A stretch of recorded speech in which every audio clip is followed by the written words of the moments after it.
இப்போ முதலமைச்சர் அவர்கள் எப்பொழுதுமே எப்படின்னு கேட்டால் நூலகத்தை பொறுத்தளவுக்கு 100 கோடி அறிவித்திருக்கிறோம்.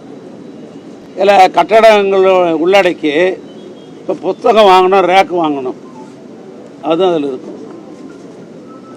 சொல்கிறேன், இப்போ கம்ப்யூட்டர் இப்போலாம் டிஜிட்டல் லைப்ரரி தேவைப்படுது, கம்ப்யூட்டர் வாங்கி போடணும். அதனால் இவைகள்லாம் உள்ளடக்கித்தான் இந்த 100 கோடி ரூபாய் திட்ட மதிப்பில் அறிவிச்சிருக்கிறோம். சில நேரங்களில் பணிகள் தளத்துக்கு போய் பணிகளை நாங்கள் செய்கிற பொழுது சில நேரம் கூடுதலான செலவு கூட ஏற்படுகிறது. அது எங்கள் ஆளுங்க ஆர்எஸ்ன்னு சொல்லுவாங்க, ரிவேஸ் அட்மினிஸ்ட்ரேஷன் சொல்லுவாங்க. அதனால் அது மாதிரி கூடுதலாக இருக்கிற பொழுது முதலமைச்சர் அனுமதிக்கிறார்கள். இந்த கல்வியை பொறுத்த அளவுக்கு கூடுதலான செலவான கூட முதலமைச்சர் அனுமதிக்கிறாருங்க. அதனால் இப்போ நாங்கள் வந்து ஒரு அனுமானமாக திட்ட மதிப்பீடு நாங்கள் அறிவித்திருக்கிறோம். கட்டடங்களை கட்டி பார்க்கிற பொழுது, புத்தகங்களை வாங்குகிற பொழுது, டிஜிட்டல் லைப்ரரி உருவாக்குகிற பொழுது கூடுதல் செலவு ஏற்பட்டாலும் முதலமைச்சர் அனுமதிப்பார். சார், அரசு மருத்துவக் கல்லூரிக்குள்ள இடம், இந்த இடம் 3 ஏக்கர் போகுது.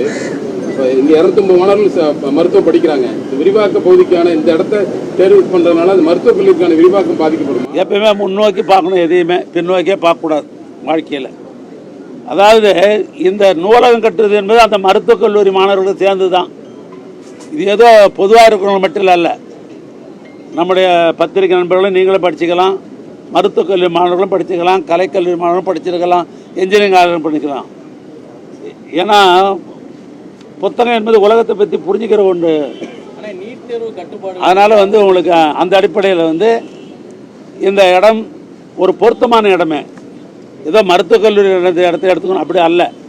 மருத்துவக் கல்லூரி மாணவரும் படிக்கிறதுக்காகத்தான் அந்த நூலகத்தை நம்ம கட்டுக்கிறோம். கன்னடியன் கால்வாய் திருநெல்வேலி மாவட்டத்தில் இந்த மாதிரி அது வந்து அது அதாவது என்னன்னு கேட்டீங்கன்னா, கன்னடியன் கால்வாய்னு சொல்லும் போதே பார்த்தா அது WRD, அதான் நீர் மேலாண்மை. நீர் மேலாண்மை அமைச்சர்கிட்ட கேட்டால் தான் இதுக்கெல்லாம் கரெக்டான பதில் கிடைக்கும். 2 ஆண்டுகளாகி இன்னும் அதை பயன்பாட்டு இல்லை, நீங்கள் தான் சொல்கிறேன், நீங்கள் சொல்லுகிற கட்டடங்கள் அனைத்தும் நகராட்சியினுடைய நிர்வாகப்பட்ட கட்டடங்கள். அதாவது நீங்கள் சட்டசபையில் கூட பார்த்தீங்கன்னா எங்ககிட்ட என் சம்பந்தப்பட்ட கேள்வி கேட்கும்போது நான் படுக்கணும் பதில் சொல்ல முடியாது, அடுத்த பண்ண முடியாது. அது ஏன்னா இதெல்லாம் வந்து காங்கிரீட்டாக சொல்லணும். இப்போலாம் சமூக வலைத்தளம் ரொம்ப வேகமாக இருக்கிற காலம் இதில். ஆனால் நான் ஏதாவது ஒன்று சொல்லிட்டு போனாக்கா, திருப்பூர்ல அந்த பாலம் நெடுஞ்சாலை விபத்து 2 பேர் தவறி விழுந்து இறந்து போயிட்டாங்க. அதில் சரியான பிரிகாஷனரி நடவடிக்கைகள் அது சம்பந்தமாக பொதுவாக இந்த விபத்துக்களை குறைக்கணுன்ற அடிப்படையில் நெடுஞ்சாலைத்துறையின் சார்பாக பல்வேறு நடவடிக்கைகள் நாங்கள் எடுத்திருக்கிறோம். இது வரைக்கும் இல்லாத நடவடிக்கைகள். நான் வந்து சட்டசபையில் டேட்டாவோட சொன்னேன். 22க்கும் மேற்பட்டிருக்கிற மாவட்டங்களுக்கு சென்று விபத்துக்களை எப்படி குறைக்கலாம் அப்படின்ற ஆலோசனையை நிருபர்கிட்ட நான் கேட்டிருக்கேன். ஏன் திருநெல்வேலியிலேயே அப்படி பல பேர்கிட்ட நாங்கள் கேட்டு நாங்கள் அதை ப்ரொமோட் பண்ண அடிப்படையில் தான் சென்ற ஆண்டை ஒப்பிட்டு இந்த ஆண்டு பார்க்குற பொழுது 14% விபத்து குறைஞ்சிருக்கிறது. சொல்கிறேன், குறைஞ்சிருக்கிறது. அதே நேரத்தில் எங்களுடைய துறையை சார்ந்த அதிகாரிகளுக்கு நாங்கள் ஸ்ட்ரிக்டாக ஆர்டர் போட்டிருக்கிறோம். ஒரு இடத்துல பாலம் கட்டுறோம், ஒரு கல்வெட்டு கட்டுறோம்னாக்கா சேஃப்டி மெஷர் முக்கியம். பேரிகேட் வந்து சுற்றிடும், கரெக்டாக கட்டிட்டு இந்த இடத்துல பணிகள் நடைபெறுகிறது, இது விபத்து பகுதி என்றெல்லாம் கூட வச்சுட்டு தான் நாங்கள் செய்கிறோம். சில நேரங்களில் வெறும் இரவு நேரத்தில் அதெல்லாம் கவனிக்காமல் சில நேரத்தில் விபத்து இப்படி ஏற்படுகிறது. அதை நாங்கள் குறிப்பாக எடுத்துக்கொண்டு நாங்கள் பார்க்குறோம். அங்கே ஒழுங்காக பேரிகேட்லாம் கட்டிருந்து எல்லாம் பண்ணியிருந்து எல்லாம் நாங்கள் சொல்கிற அந்த விபத்துக்குரிய தடுக்கிற மெஷர் அது சரியாக இருக்குமே ஆனால், ஐஆர்சி கேடுபுறம் இருக்குமே ஆனால், அந்த தவறு வண்டி ஓட்டினதோட தவறு. அந்த சேஃப்டி மெஷர்லாம் பண்ணலைன்னு சொன்னால் எங்கள் அதிகாரி மீது நான் கடுமையான நடவடிக்கை எடுக்கிறேன். அதில் எப்பயுமே நான் மாற்றிக்கிறது கிடையாது. ஏன்னா உயிர் என்பது விலை மதிக்க முடியாதது.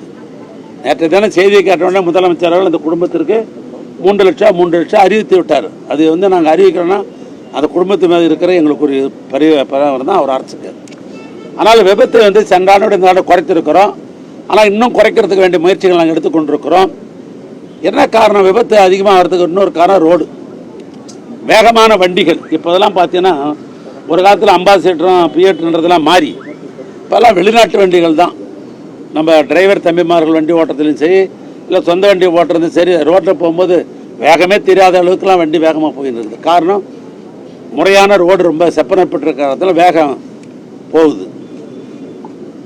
தடை போடுறோம், தடை போட்டால் அதையும் ஒரு குறை சொல்கிறாங்க. நீங்கள் தடை போட்டிங்கன்னா 2 வீலர் ஏறி வந்து கீழே விழுந்துட்டோன்றாங்க. ஒருத்தர் தடை போடணுன்னு எங்களை பெட்டிஷன் கொடுப்பாங்க. அது வந்து அது கல்லூரி அல்ல ஸ்கூல் பகுதி அந்த இடத்துல ஒரு தடை போடுங்கப்பா, ஐஆர்சி கேட்டு பிரகாரம் தடை போடுவோம். ஆனால் மறுநாள் 2 பேர் விழுவோம், அதுக்கு உடனே தடை எடுங்க அப்படின்னு சொல்லுவாங்க. ஏன்னா இது மாதிரி 2 நிலையே இருந்தாலும் கூட அதையெல்லாம் சமாளிச்சிங்கன்னு தான் விபத்தை நான் குறைச்சிருக்கிறோம். அதனால் வந்து அப்படி அதாவது நான் இன்றைக்கு காலையிலேயே நேற்றைய தினமே அந்த செய்தி கேட்ட உடனே அங்கே இருக்கிற கண்காணிப்பு புள்ளியாளருக்கு நான் ஆணையிட்டிருக்கிறேன். அந்த இடத்துக்கு நேராக போய் பார்க்கணும், சேஃப்டி மெஷர்லாம் கட்டாக பார்த்துருக்கணும். அப்படி இல்லை என்று சொன்னால் அது வந்து பத்திரிக்கையில் வாட்ஸ்அப்பில் எது வேணாலும் போடுறாங்க. இப்போ எங்களுக்கு சில சேஃப்டி மெஷர்னு இருக்குது. மேலதிகாரிங்கெல்லாம் வந்து தவறாக அதெல்லாம் செய்ய மாட்டாங்க, போய் பார்ப்பாங்க. அது சரியில்லைன்னா அந்த அதிகாரமே நான் பிளே ஸ்டோர் மற்றும் ஆப் ஸ்டோரில் இருந்து பாலிமர் செயலியை QR கோடு மூலம் பதிவிறக்கம் செய்யுங்கள். செய்திகளை உடனுக்குடன் பெறுங்கள்.